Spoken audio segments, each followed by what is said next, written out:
All right. Hello and welcome. This is the NASEF and NRG Ask Me Anything with NRG's Cory Vincent. We're going to start off with a little bit of welcome introductions. Nice to see everybody. Thanks for hopping in and checking us out. Um, so I want to start real quick with a quick introduction of who NASEF is. NASEF is a worldwide nonprofit, and our goal is bringing esports to kids. It is scholastic esports focused. If you look over my shoulder, we've got an entire ecosystem that we talk about and we share, and we are an education company. And we are working with NRG, and we are working to promote the NASEF and NRG Carvana Combine. So, Cory, go ahead and introduce yourself for me real quick. How's it going, everybody? My name is Cory Vincent. I'm the Vice President of Marketing over at NRG Esports. Cory, what is NRG Esports? Like for anybody that doesn't know, what is NRG Esports? So NRG Esports is a competitive esports organization. We field teams across major games. Currently, we have a top North American Valorant team. We have the reigning defending North American League of Legends world champions. We have one of the most legendary North American Rocket League programs, two-time world champion Overwatch League team, former two-time Smite champions. We also were pretty nasty in Clash Royale and a bunch of other esports over the years. Counter-Strike. I don't know why I had a frog in my throat there. We had the number 3 ranked North American Counter-Strike team back in the day. Basically, we've been around for about 8 years coming up next Wow. month, and just competing constantly at the highest level. And then also our incredible content creation team and strategy. So we're huge on TikTok, social media, Twitter, whatever the kids are on these days. Man, that's awesome. You've been around for 8 years, so that kind of makes you like ancient in the esports space, it feels like. Like you've been here since day one, it feels like. Or at least, No, far from, pretty, man. Esports went on was huge, way before those legacy organizations, Cloud9, Dignitas, CLG. Like there's orgs that have been doing this thing for, decades. okay. Optic. We were kind of new kids on the block, which is before Energy, I was working at a radio station. I was a huge gamer. I podcasted, did stuff like that, but not really in the esports scene. Very aware of it. But when Energy came on to the block in League of Legends back in 2000, man, I can't even think of the year off the top of my head, maybe 2015, 2016, we were fresh faces and had a lot to prove and a lot of ground to cover. And then, proudly, I would say we're definitely in the top echelon of esports organizations across the world. Yeah, it's incredible. It's incredible to see. And for those of you that are like a little unfamiliar with the format, we are live and we're over on YouTube. If you want to pop into the chat and if you have any questions for Cory at any time throughout the conversation, feel free to drop them in here. I want to talk for a moment about how this collaboration came to be and what we're here talking about. Now, we're talking about the NRG and Carvana Combine. And I know that Carvana's kind of brand new to this space. How did this come about, and what are we working with here? Yeah, so when I started, in esports, I was in social media, and then over time, I started gravitating towards sales and tent poles and activations, and just doing fun, interesting things with brands. Um, it's a big part of what kind of keeps esports organizations in business. As you guys could probably guess, players are very expensive, content facilities, cameras, like all the stuff that goes along with, running a business. It's very Mm-hmm. expensive. So one of the key revenue drivers is sponsors. And, Okay.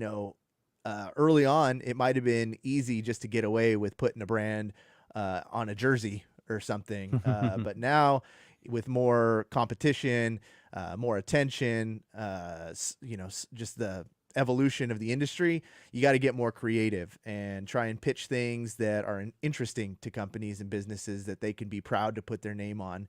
And so myself and the CEO of NRG Esports, Andy Miller, who comes from a very intense startup background, and sports background. Also, he was a co-owner of the Sacramento Kings. Okay. We love traditional sports, and the combine, if you guys are familiar with in traditional sports, is an amazing opportunity for younger, undiscovered collegiate talent to get a stage to showcase what they're capable of. And get tools and resources to potentially go pro and follow their Okay. passions. So And it's a way for people to go from basically they're outside looking in, and then it's a pathway for them to, make it big essentially. yeah, absolutely. It's a stage that wouldn't have otherwise be afforded, and then usually opportunity is all it takes. What separates a successful content creator from most non-successful content creators or pro players or anything in life is really just putting yourself out there and Mm. seizing opportunity when they become available. And so this is Energy's way of creating, using all of the equity that we've built as a brand to provide an awesome platform for undiscovered talent, people who are motivated, hungry, excited to be in esports, to have some sort of chance to make it big. Hmm. Now, I'm going to kind of switch gears here. And one of the things that we kind of talk about at NASEF is we talk a lot about this whole ecosystem. And we've got this graphic that shows up a lot. You've got the players and the games that are at the center of this.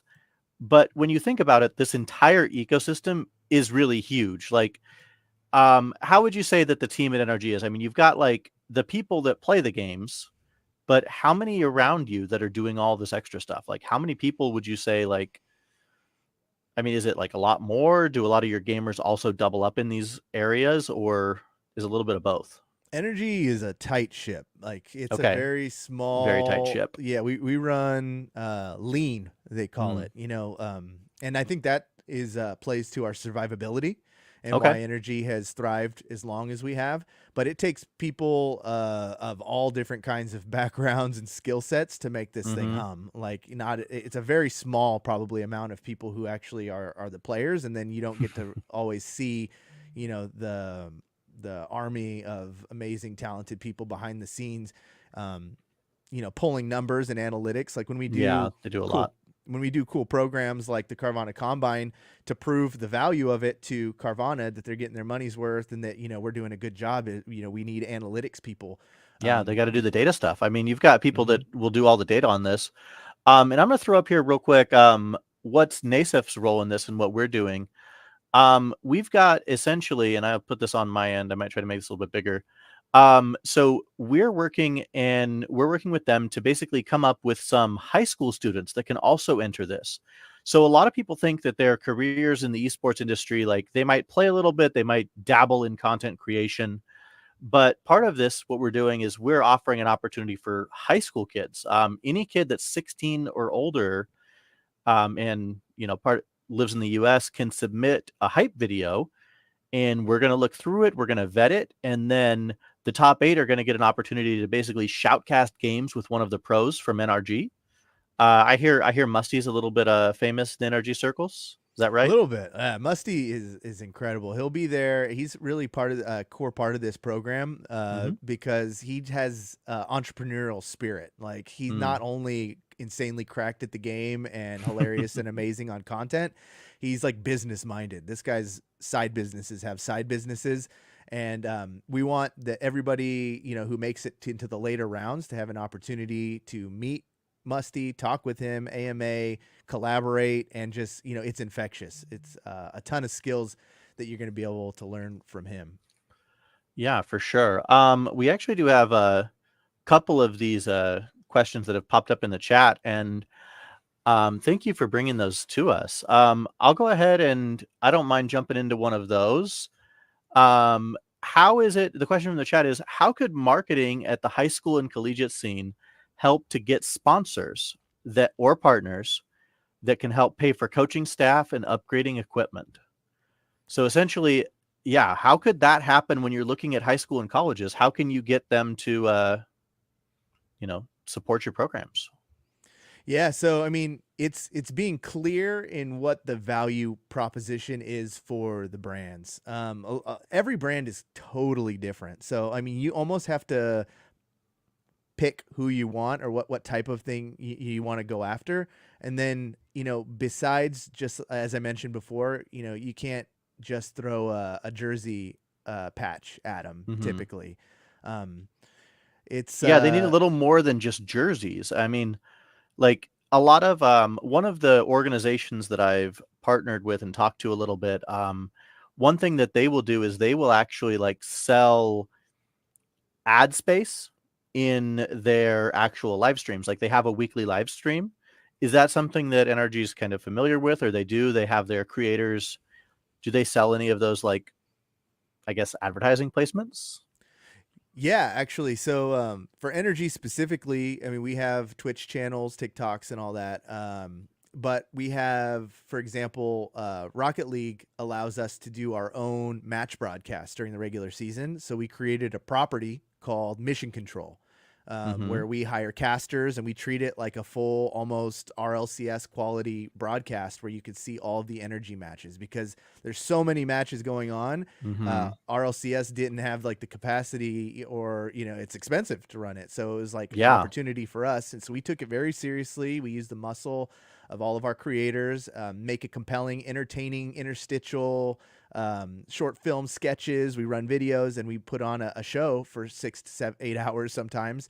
Wow. And we pull concurrent viewers between 5 and 10K. And that's what we Okay. can start selling again. So when we go to McDonald's or Panda Express or whoever, and we're trying to pitch, we could say, hey, listen, we get 10 broadcasts a year. We average 5 to 10K concurrents. We're going to put you as a presenting sponsor. In the breaks, we're going to have people eating Bonchon chicken, and we're going to have the Panda Express player of the game. And we're going to, Okay. we come up with these packages.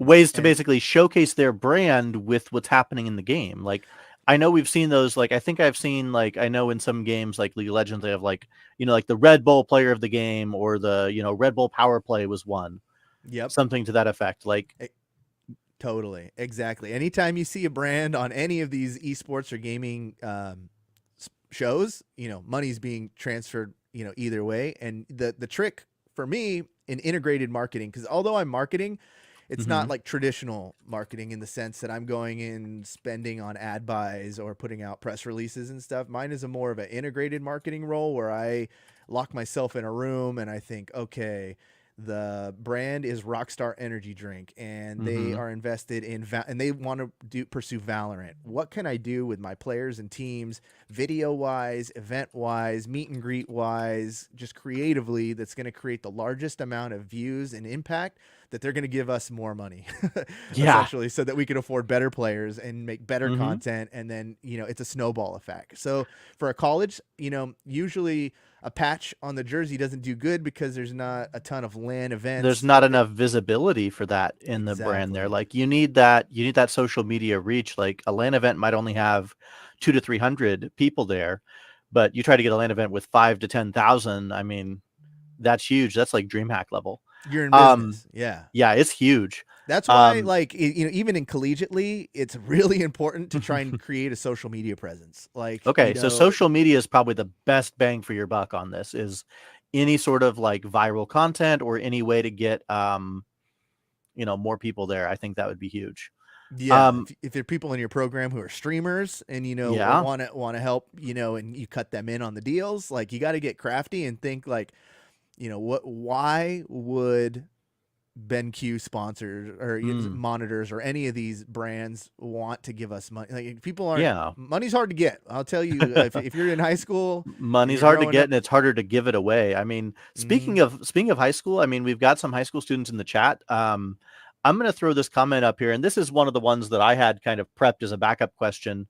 Um, Aseo and Hauk, I mean, thank you for all your questions. I appreciate it. Let's throw this one up from Hauk. How can I, as a high school student, prepare myself for a career in esports? Now, I'm going to also chime in a little bit. I'm a former teacher myself. I was a teacher up until last year. I've taught at the high school level. I've worked with esports programs. I will throw in that a part of this is what's really huge is finding something that you're passionate about and then doing that really, really, really well. If I throw up this graphic without my face on it, and you look at essentially this network around here, you've got people that play the games, but there is an entire system of folks that, whether you want to organize the events, if you want to work in IT, if you want to actually like develop stuff for the web, any of those really can be there. So my advice from my side would be to find something you're passionate about and then pursue that. But I want to hear from you, Cory. So what would you think is how you can be prepared? Like, you're a high school kid, you're in your sophomore, junior, senior year. You think, man, esports is really cool. How do I get from here to there? Yeah, I've had the luxury of being, in the industry for a while now.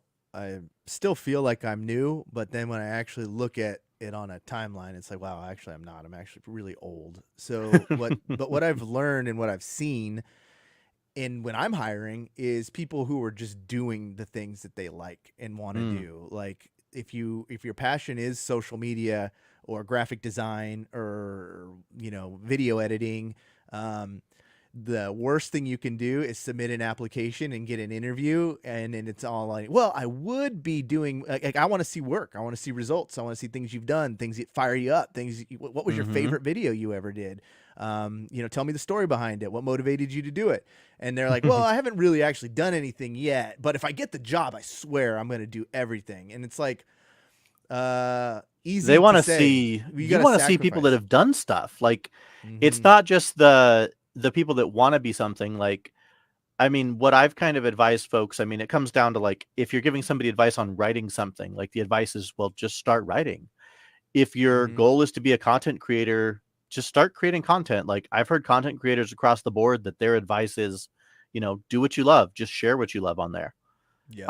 So thank you, Howard, for that. I appreciate the question there. I'm going to throw up another question here that kind of goes back a little bit to the media coverage and how you do this. So if you are a sponsor and you're working with somebody like NRG, how does NRG show that you've basically delivered this? How can you how can you prove to a sponsor that their ad money was worth it? Like, I love or that do they question. understand we're probably not getting 100% and they're investing in this long term? Yeah, well, peek behind the curtain. I mean, if you follow the esports industry, Energy acquired Counter Logic Gaming a little earlier in the year, and that's how we got into the LCS. And when we kind of took over operations and started seeing, what their sales materials looked like and what their deals looked like, when we started, transitioning partners, um, you kind of saw. It was kind of eye opening because we're very upfront. Like when we're creating those sales materials and we're in conversations with big brands, we have our incredibly talented analytics team.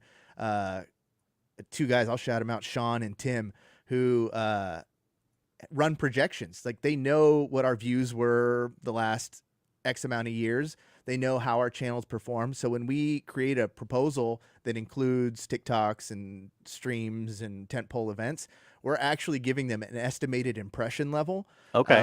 which, and then, we take that and weigh it against what we're going to pay them or what we're asking for. I mean, them to pay Hmm. us. And then it's called an ECPM, an estimated cost per, I don't know what it is. I'm not smart enough, but Yeah, it's their estimated world. cost per like marketing something or other, Yeah, probably something market like that. impression, maybe Something sounds above right. my Or head. I've been learning a ton about it, but that's why it takes yeah. all types here. You need like the number crunchers, you need the Mm, dreamers, you need the people who can actually push the buttons the best. Like it kind of takes a yeah. little bit of everything.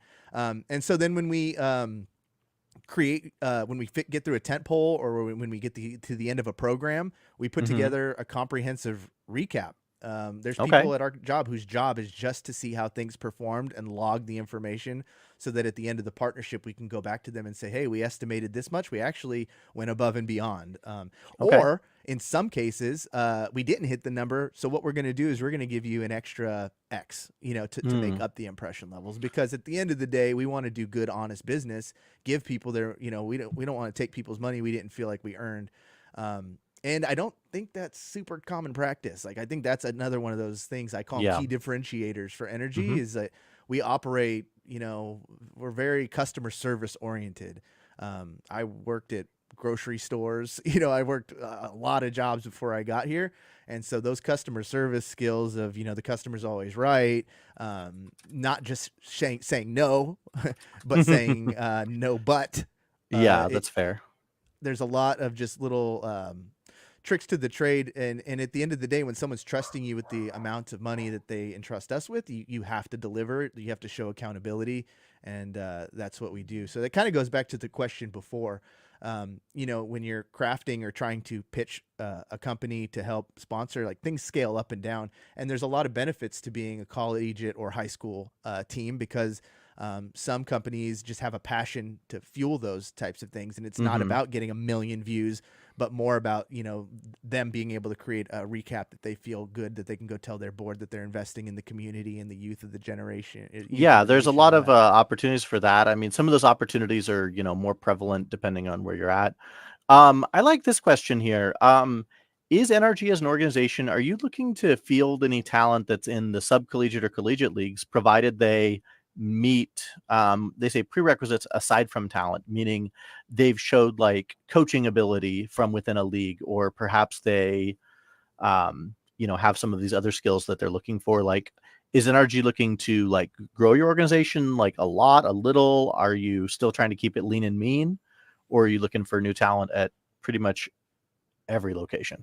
It's always lean and mean, but I mean, there's been a lot of cases where, you have your head coach and there's like assistant coaches, and then they got a lot of stuff to do and they need people to help them schedule scrims. They need people to review VODs and tapes and come up with stats and things that they might have missed.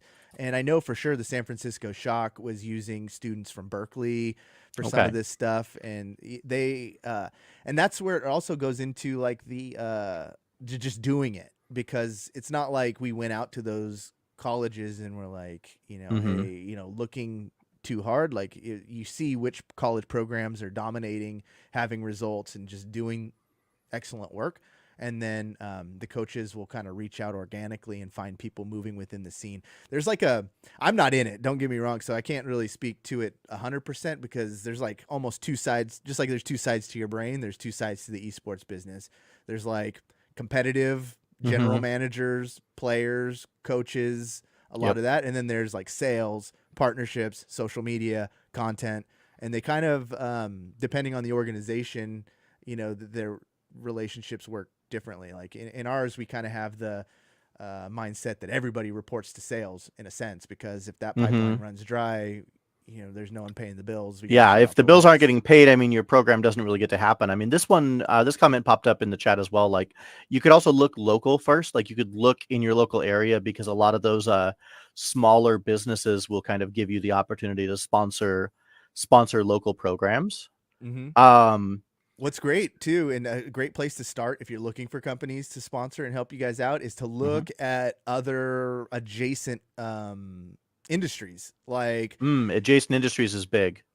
Esports, is specific, it's gaming and stuff, but I mean, I find myself watching shows. Like my nephew came over and he wanted to watch BattleBots. I'm like, it's similar audience, kinda, younger people, and and competitive drone racing and things like that are in sim racing even too. Like you see who's sponsoring that, and we get more views than that. We got a competitive. I think there's something we could offer them. So see who's sponsoring the high school soccer club. Okay, so look at the other people that are sponsoring it and then kind of reach out to them. Speaking of kind of like other adjacent ones, this is really cool. I'm going to bring this comment up. So this question, first of all, we're more than happy to provide this opportunity. Thank you for tuning in. Like, the question is, how can this organization, I mean, how do they get sponsors to make nice, I think the comment is basically like, how do you get the sponsors to make contributions and good deals with other clubs and organizations? Now, you mentioned that, so you're the VP of marketing for NRG. You mentioned the SF Shock, which is an adjacent organization within your umbrella.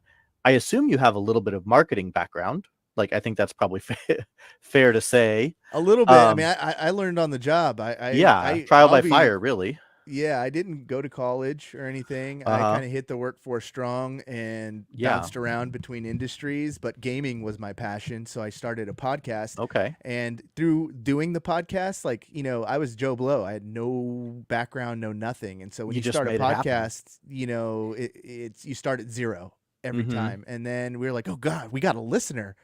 And then, well, someone actually entered our giveaway. We got I Oh, that's remember, cool. when we got our first like listener, it was a Mhm. big deal for us. And then we were like, how do we grow this? Let's stop focusing and trying to be the biggest podcast in the world and start being the biggest in Sacramento.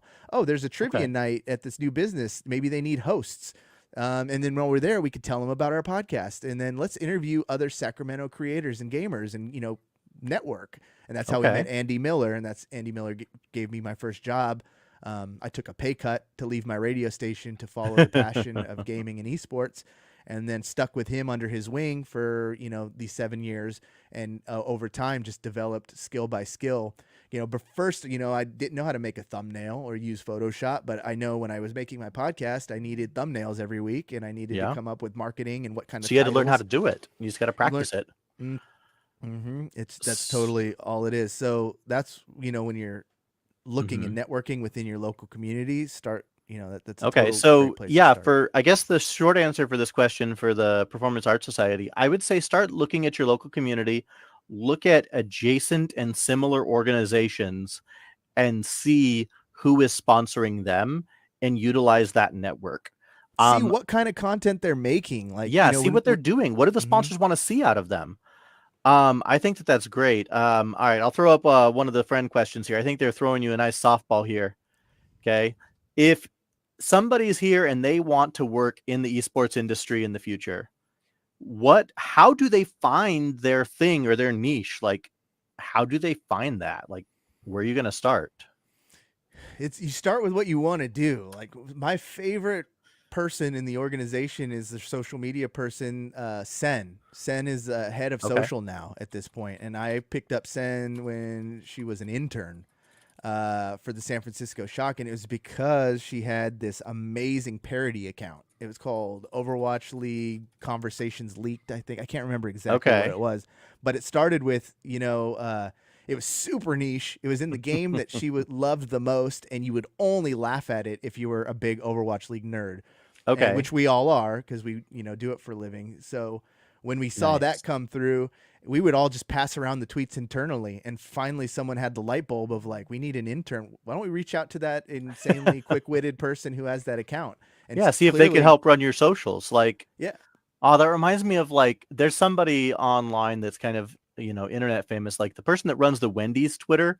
I've heard like really good things about that person. Like they just got that quick-witted job and it looks really good. Kind of changed Um, the whole game for brand accounts, the right. They got Wendy's to have thing. fun. Like, I mean, some brands that do this, like, so here's a question. We've got a lot of high schools. We've got other professional organizations, like everybody's out there trying to make connections. So whether this is applicable to just NRG or not, like would other professional organizations or NRG specifically, like would they look to partner with like a high school program or a high school league if they've started showing consistent metrics in terms of socials? Like if you start seeing them growing, like now this mentions specifically like winning national titles, like do professional orgs look down at the high school? Like, sorry, not look down. Do they look back at the high school scene and start to kind of scout there or look at some of those groups to brand, or is it kind of like they're kind of like two separate No, well, I entities? mean, so look at it from our perspective, like as an organization in esports, like gaming is this big.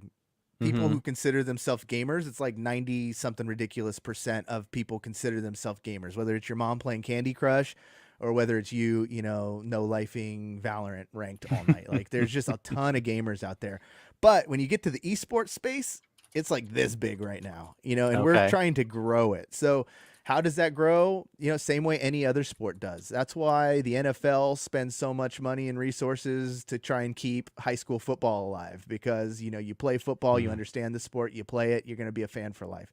NBA is the same thing, and esports is the same way. So, but again, esports is this big, NFL is this big, so we don't have a ton of money and resources just to, and we're not near organized enough. Like, Yeah. NRG doesn't talk to Cloud9 as much as you would suspect, or, we don't all There's not as much I don't want to say collaboration, but there's not as, I mean, essentially it's a matter of being established.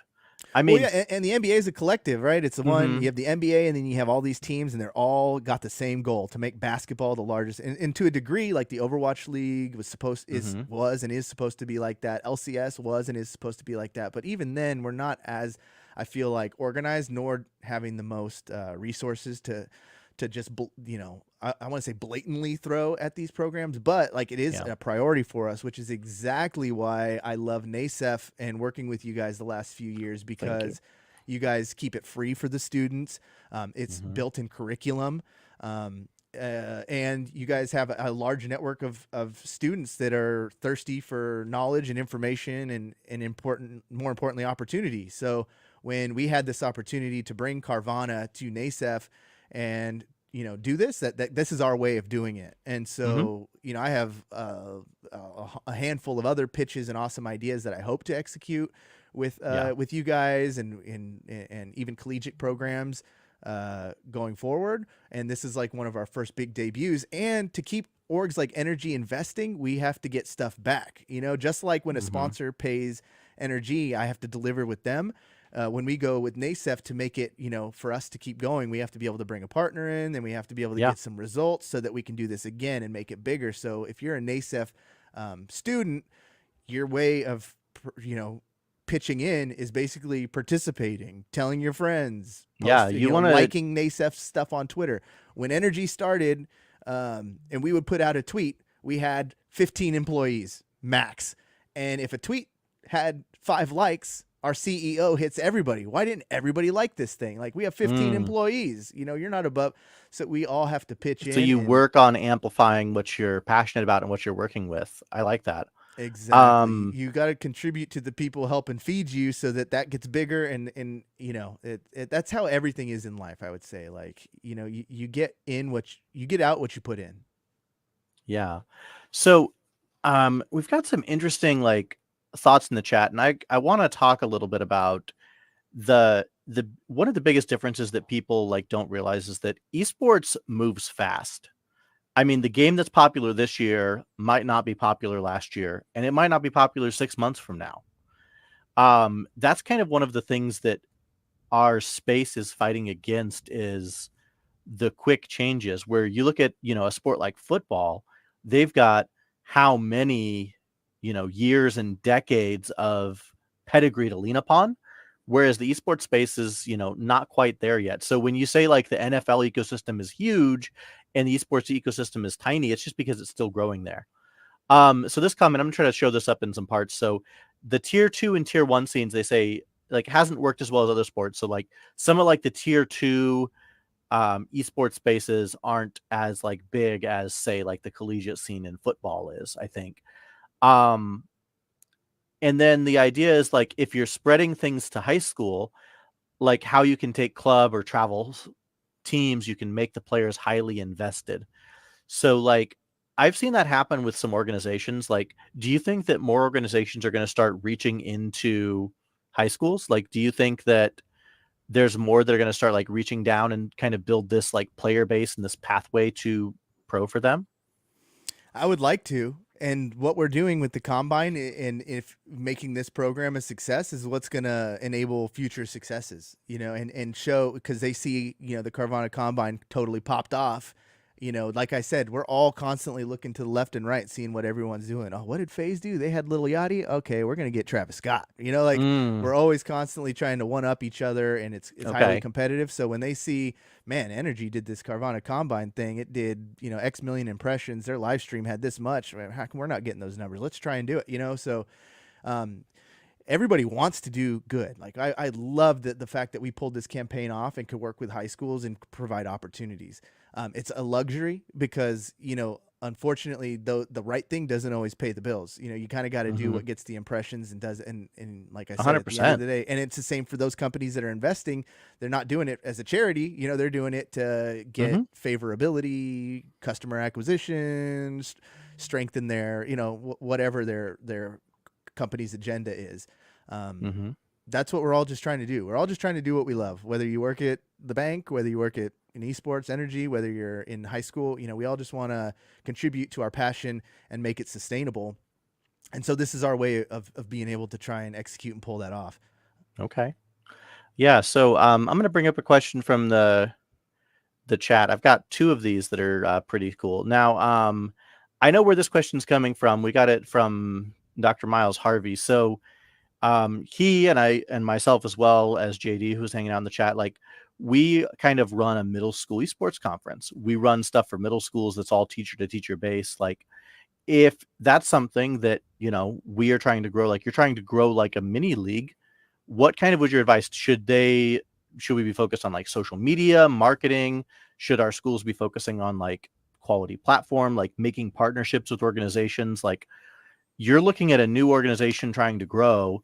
What kind of steps would you suggest they take? So for the esports conference, I would pick specifically. I would be efficient. Like just think efficient. You don't necessarily need to start with every esport. Pick the one that's you got the most interest in. Do a poll. Talk to all the kids. What do people show up for? Are they showing up to Smash? Are they showing up to Rocket League?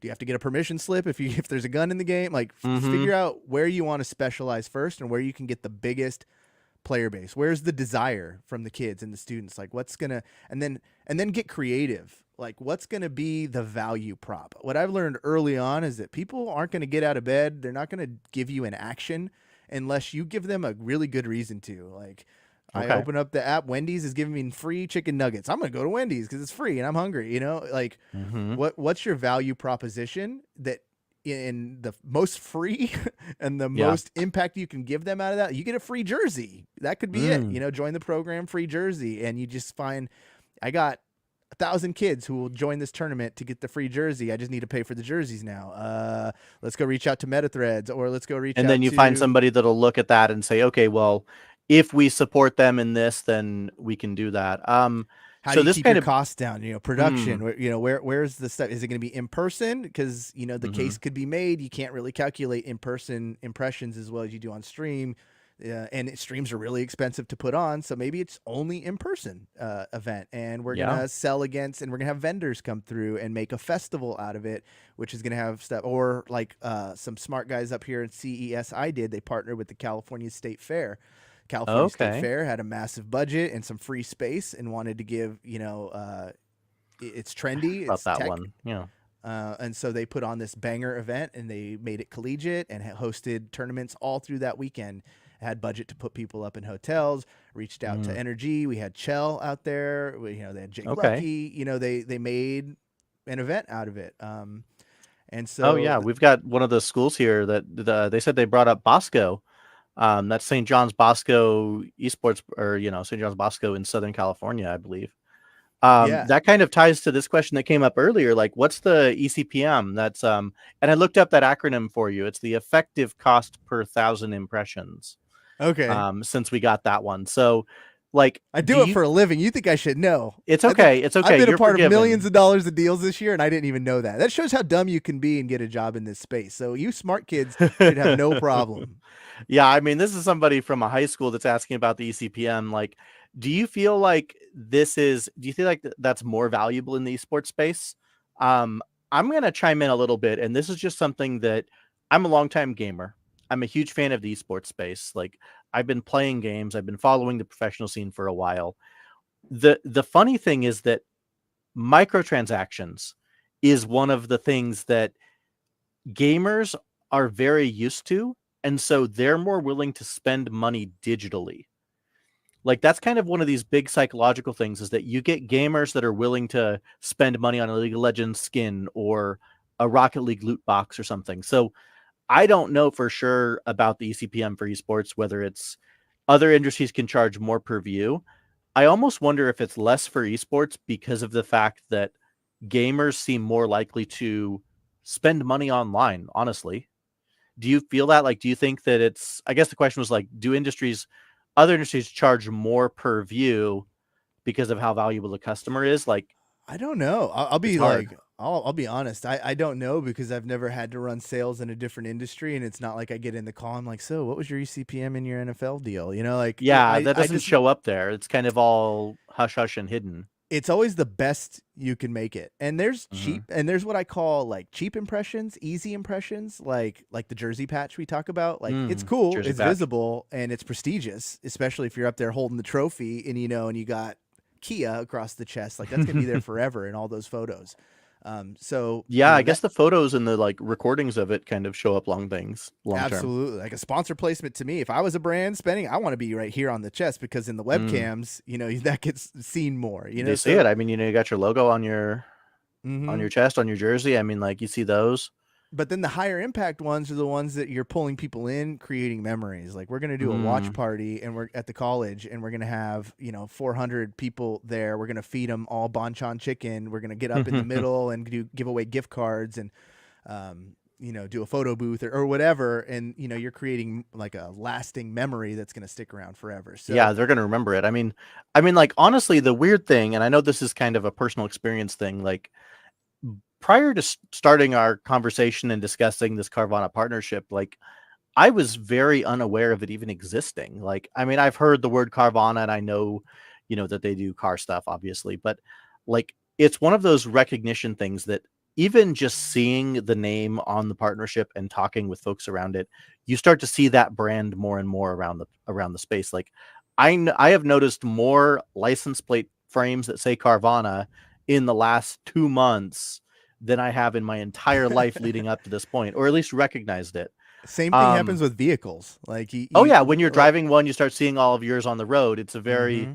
It's a psychological thing. So I like this one. Like if this question, if I'm in a specific position, but I want to learn more and kind of further myself, like how would I do that? Like and I guess that's a really vague question, but like if you're looking to advance your knowledge and your skill set within the esports space, what would your next steps go? What would it be? It's just like it's your mentality. It's your attitude. Like at NRG, what's kind of cool and what I've noticed is that people who come here, either one of two things happens: you join and then you're fired in a month, or you stick around forever. And Okay, it's well, because of your attitude and your mentality. Like people who are just not pleasant to be around, think they know mm, everything, shut down everybody else's ideas, don't think there's nothing you can teach them. Even if they came from, especially if they came from another organization, they got a chip on their shoulder. That's not, you want to be like Bruce Lee. You want to be like water. You want to be always learning from the people. Like, those analytics guys, even though I couldn't tell you what ECPM means, I know what it means and I know how to yeah, you got leverage the it when I'm in a pitch, mhm. I learned a ton from those guys. The social media people, like when they're giving you information and telling you about performance or recaps or why something worked or why it didn't work or why they won't post this on TikTok and they will post it on Reels, Mm, you got to gotcha. absorb all that information so that you can be ready for anything, basically. And then Nice. consume, watch what other people are doing. See what they're Be doing, see what works, right? Go on YouTube, see what videos are not getting views, what things are getting views, like watch Mr. Beast, like do all this stuff so that you know where the industry's going. Mm. Speaking of where the industry's going, I love this question. What is the wrong thing to focus on for esports in the next 12 months? Like we've seen, and I kind of saw this from the outside, there was like this big like withdrawal within the space, like a contraction of some programs dropped teams and they fired people, and there was all this craziness about how like the fear that the industry is dying or imploding or whatever. Like what would you say, like you're looking at this, you're looking at 12 months in the future, what are you going to keep NRG from spending their energy on? Pun That's a intended. great question.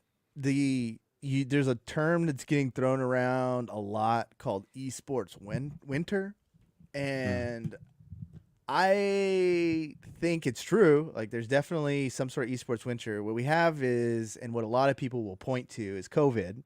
Obviously, Mhm. happened and kept everybody indoors, so content was being consumed at just record rates. Like, and really, Yeah. when you look across, not even just esports, a lot of people are down in views. A lot of Mm. large content creators, unless your name is like XQC or a few others. You Mr. Um, Beast? yeah, Mr. Beast or whatever, like a lot of people are down. And that's just because people are out living lives and consuming a little less content. Hmm. Like, so that you're fighting for less eyeballs than we were before. And then The other thing was bad business practice. Like I told you, NRG runs lean for a reason. There's other orgs that have laid off more people last year than we have. Yeah. That get less view, less They have accolades, less less social media championships, presence, but less they teams, less mm, everything. Yeah, they have less everything, but 2 to 3 times as many employees as us. Um, hmm. so it's really managing your cost. It's very simple economics. Like you gotta just try your best to spend less than you make, or maybe I got that backwards. But you know what I'm trying to say. Like, Yeah, like you, keep your costs below. Like don't I guess the moral would be to don't get too ambitious with what you're trying to do.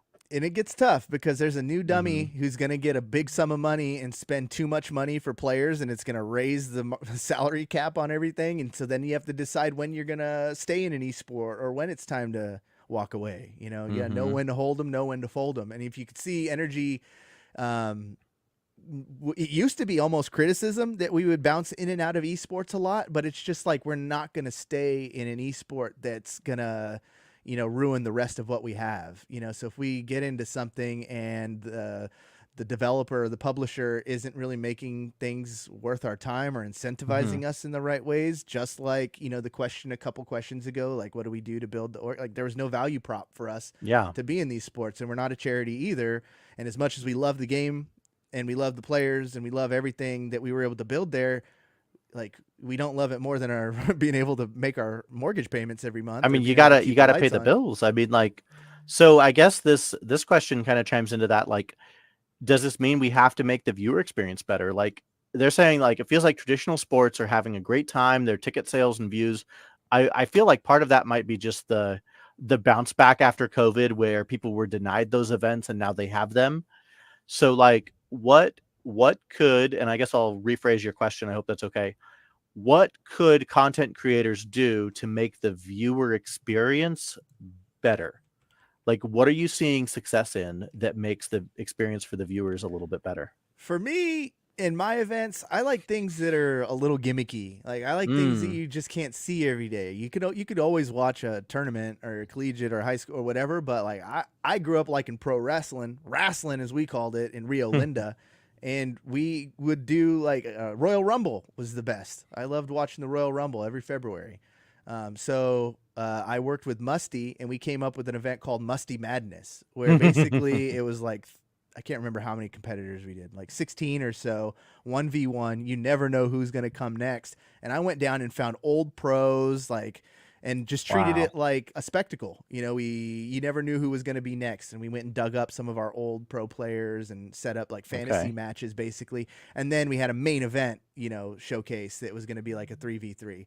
So just like, what do you want to see? What do you like when you go to an event? And, if you're, and then what do people like to see, and then you just build programming and experiences around it. You want to sit, you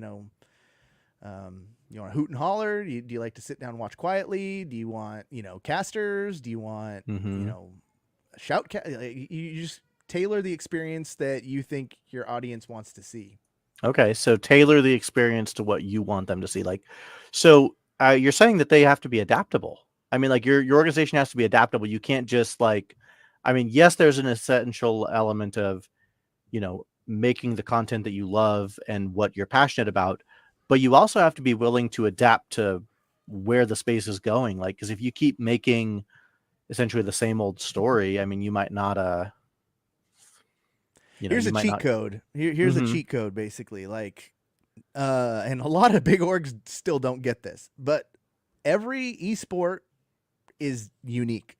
Its community, its audience, its player base is completely unique. You cannot create one channel for your organization and expect, to do a Smash video and then do a Rocket League video and then a Valorant video. Like the algorithm for YouTube and Mm. TikTok, most major platforms, just isn't tailored to serve that. Like you're going to have a Valorant fan and join you or, subscribe or do whatever, take an action. And then it's only 25% of the content they get served. They're not going to watch it. The algorithm's going to weigh it less. Like people, like your audience isn't watching it. It must suck. And then you kind Hmm. of get buried. So what we did a few years ago at this point was we really focused on the word community. So we had our Rocket League community YouTube channel. We had our speed running community channel, which wasn't even a true esport. And we would put together super teams of content creators and put them in situations and create content and help them propel our esports play. So we would marry the two. We have, Rocket League is the perfect case. We had the best team in North America paired with the best content creator in North America, Musty, would throw them together in a big soup, put them in a mansion for a week and just turn the cameras on. And we would come up with gold, and that's what, Okay. we built those channels and communities on. Okay. And yeah, each one of those has like a different audience. So like Everyone. I get what you're saying about that marketing thing. Like if you are posting like a whole bunch of different pieces of content, that's almost like a buffet. So people are going to look at it and kind of maybe like sample one thing or sample it, but they're not gonna, you don't go to the buffet every night. But like if you're in the mood for like, a burger, you're going to go to that content and you want that. And maybe the food analogy is not really there. It is All great right. to have a core principle sitting above all of that. Like if you follow NRG, the primary channels, like you're not really going to get, probably it skews a little bit more towards Valorant right now because that's the esport right now. That's the hot new thing, right? That's the big hot one. We have an incredible team. Like it's very exciting, right? It's done an insane job with how they structured the VCT. Like we are huge fans and very big believers in the future of Valorant esports. And Sapnap, who is our co-owner, big Minecraft creator, larger than life, also absolutely adores the game.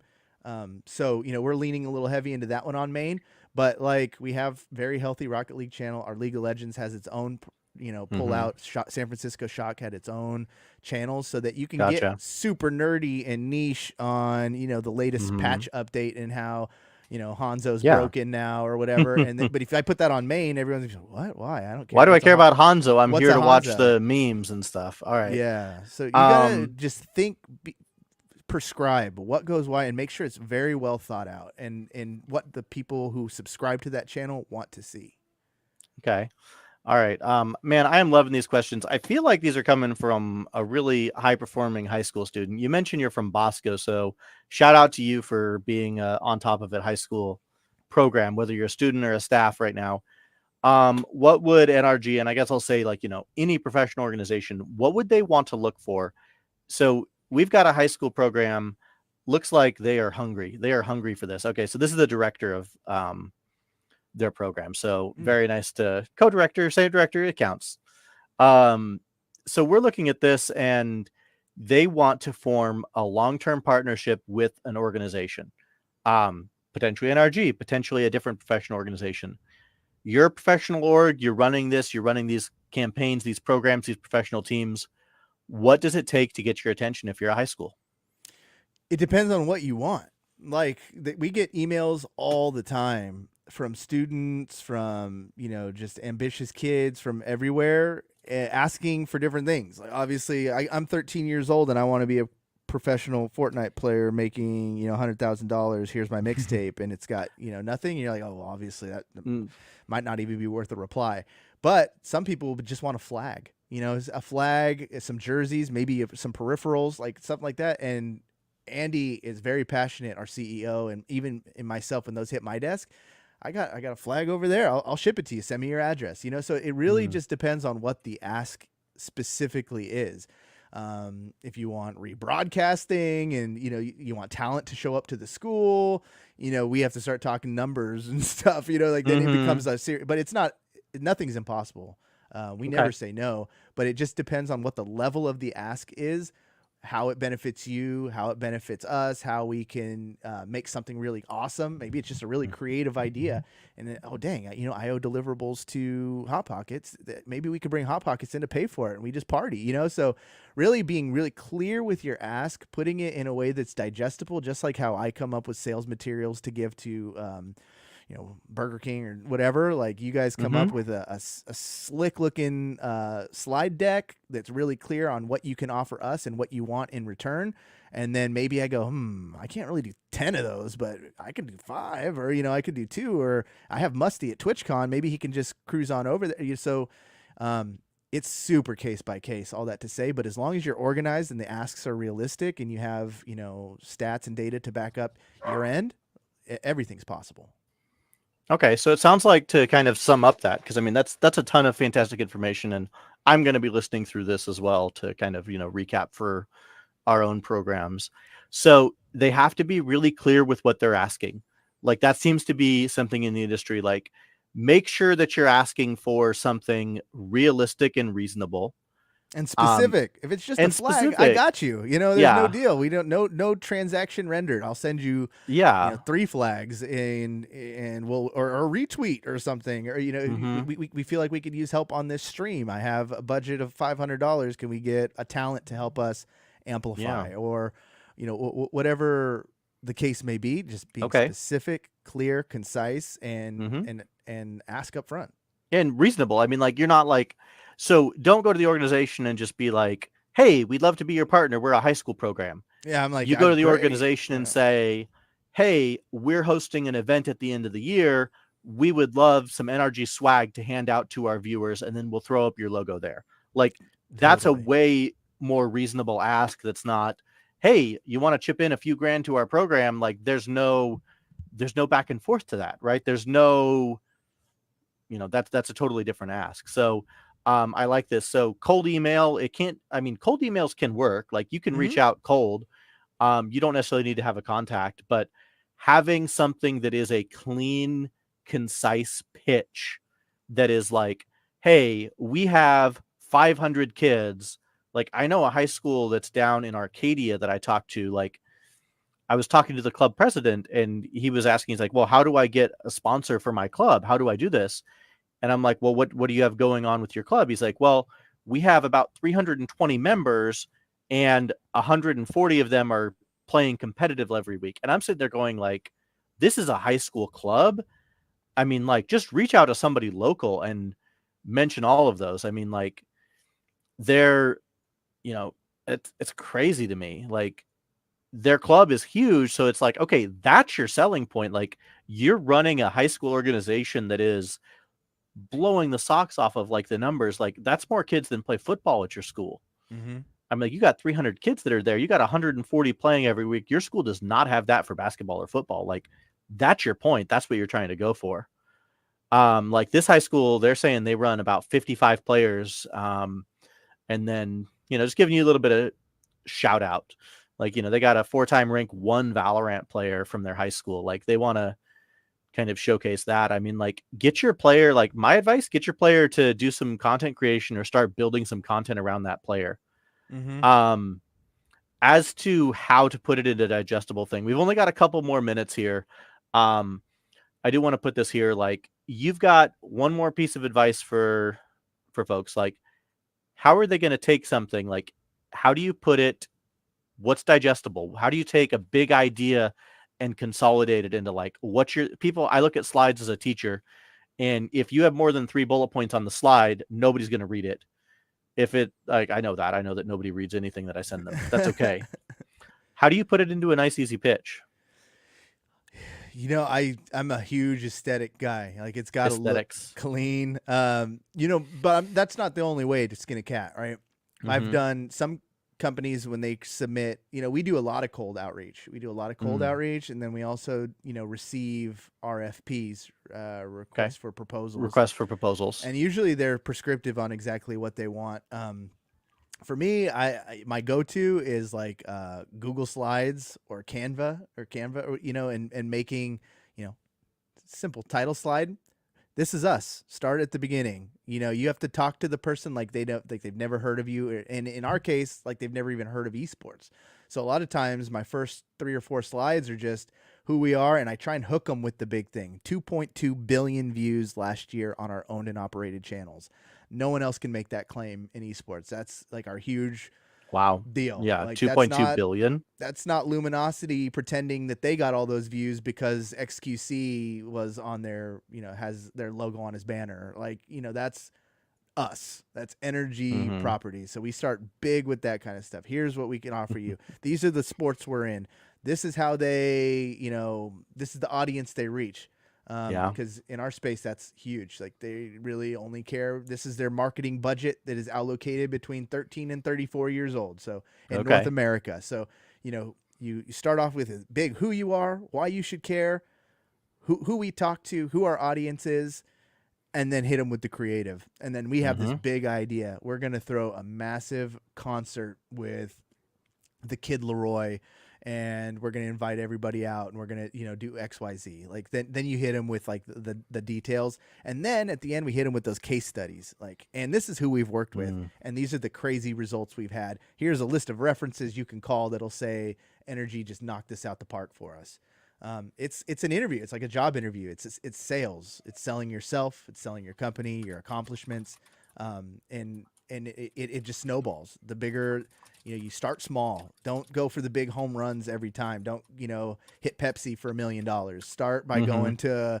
I think someone in here dropped like local businesses are Yeah, go to your incredible. local business, see if you can get them to support it. Go to, Sleep get somebody to Train, do Jiffy Lube, jerseys. Mm-hmm. yeah, Blue Some of Diamond, those mom all. and pop shops, honestly, like some of those will do like, they're looking at that. They got kids that are in the program. Like, Mm-hmm. honestly, okay, so all right, and we're gonna kind of bundle this all up and wrap it up here. You've got 55 players.